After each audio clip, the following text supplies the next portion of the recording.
ಎಲ್ಲ ಹೋರಾಟಗಾರರಿಗೆ ನನ್ನ ತುಂಬು ಹೃದಯದ ಧನ್ಯವಾದಗಳು. ನಾನು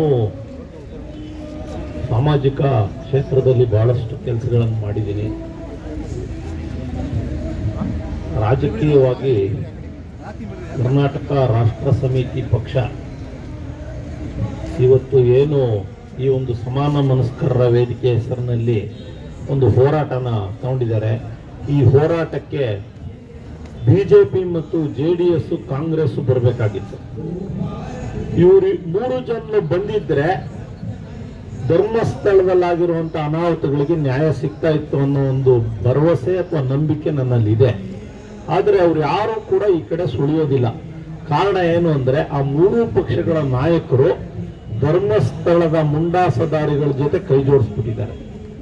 ಆ ಕಾರಣಕ್ಕಾಗಿ ಅವರು ಬರ್ತಾ ಇಲ್ಲ ಅಂದಿದ್ರೆ ಹೆಣ್ಣು ಮಕ್ಕಳ ಮೇಲೆ ಇಷ್ಟೊಂದು ದೊಡ್ಡ ಅತ್ಯಾಚಾರ, ಕೊಲೆ ಇದೆಲ್ಲ ನಡೀತಾ ಇರಬೇಕಾದ್ರೆ ನಮ್ಮನ್ನು ಆಳಿರ್ತಕ್ಕಂಥ 3 ರಾಜಕೀಯ ಪಕ್ಷಗಳು ಇವತ್ತು ಕೂಡ ಧ್ವನಿ ಎತ್ತಾ ಇಲ್ಲ, ಅದ್ರ ಬಗ್ಗೆ ನ್ಯಾಯ ಕೇಳ್ತಾ ಇಲ್ಲ ಅಂದ್ರೆ ಅವರಿಗೆ ನಾಚಿಕೆ, ಮಾನ, ಮರ್ಯಾದೆ, ಲಾಜು, ಲಜ್ಜೆ ಏನು ಇದ್ದಂಗೆ ಕಾಣ್ತಾ ಇಲ್ಲ. ಯಾಕಂದ್ರೆ ಅವ್ರ ಮನೆಯಲ್ಲಿರ್ತಕ್ಕಂಥ ಹೆಣ್ಮಕ್ಳು ಬಹಳ ಸೇಫ್ ಆಗಿದ್ದಾರೆ. ರಾಜಕಾರಣಿಗಳ ಮನೆಯಲ್ಲಿರ್ತಕ್ಕಂಥ ಹೆಣ್ಣು ಮಕ್ಕಳು ಬಹಳ ಸೇಫ್ ಆಗಿದ್ದಾರೆ. ಆದರೆ ಅಲ್ಲಿ ಅತ್ಯಾಚಾರಕ್ಕೆ ಒಳಗಾಗಿ ನರಳಿ ಕೊಲೆಯಾದ ಹೆಣ್ಣು ಮಕ್ಕಳ ಬಗ್ಗೆ ಈ ರಾಜಕೀಯ ಪಕ್ಷಗಳಿಗೆ ಬದ್ಧತೆನೂ ಇಲ್ಲ, ಏನೂ ಇಲ್ಲ. ಎಷ್ಟರ ಮಟ್ಟಿಗಿದೆ ಮೀಡಿಯಾದವರು ಕೂಡ ಕೆಲವೊಂದ್ರು, ನಾನು ಮೊನ್ನೆ ಒಂದು ವಿಡಿಯೋ ನೋಡಿದೆ, ಫೋಕ್ಸೋ ಹಗರಣದಲ್ಲಿ, ಫೋಕ್ಸೋ ಕಾಯ್ದೆಯಲ್ಲಿ FIR ಆಗಿರ್ತಕ್ಕಂಥ ಒಬ್ರು ಹೆಣ್ಮಕ್ಳಿಗೆ, ಮೈನರ್ ಹುಡುಗಿ ಮೇಲೆ ಒಂದು ರೀತಿಯ ದೈಹಿಕ ಆಕ್ರಮಣ ಮಾಡಿರ್ತಕ್ಕಂಥ ಫೋಕ್ಸೋ ಅಪರಾಧಿನ ಹೋಗಿ ಧರ್ಮಸ್ಥಳದ SIT ಮಾಡಿದ್ದಾರೆ ಏನಂತ ಹೇಳ್ತೀರಾ ಅಂತ ಕೇಳ್ತಾರಲ್ಲ ಈ ಮಾಧ್ಯಮದವರು. ಇದರಂತ ನಾಚಿಕೆಗೇಡಿನ ಪ್ರಶ್ನೆ ಏನಾದ್ರೂ ಇದೆಯಾ?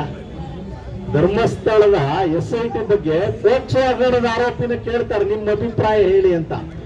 ಎಲ್ಲಿಗೆ ಬಂದು ನಿಂತಿದೀವಿ ನಮ್ಮ ಸಮಾಜ? ಹಾಗಾದ್ರೆ ಎಲ್ಲಿಗೆ ಬಂದು ನಿಂತಿದೆ ನಮ್ಮ ಸಮಾಜ?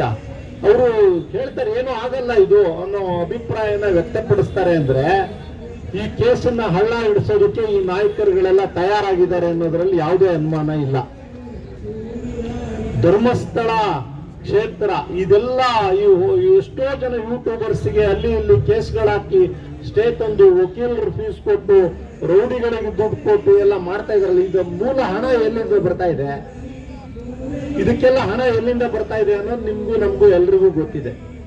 ಅದನ್ನೇನು ಬಾಯ್ ಬಿಟ್ಟು ಹೇಳ್ಬೇಕಾಗಿಲ್ಲ.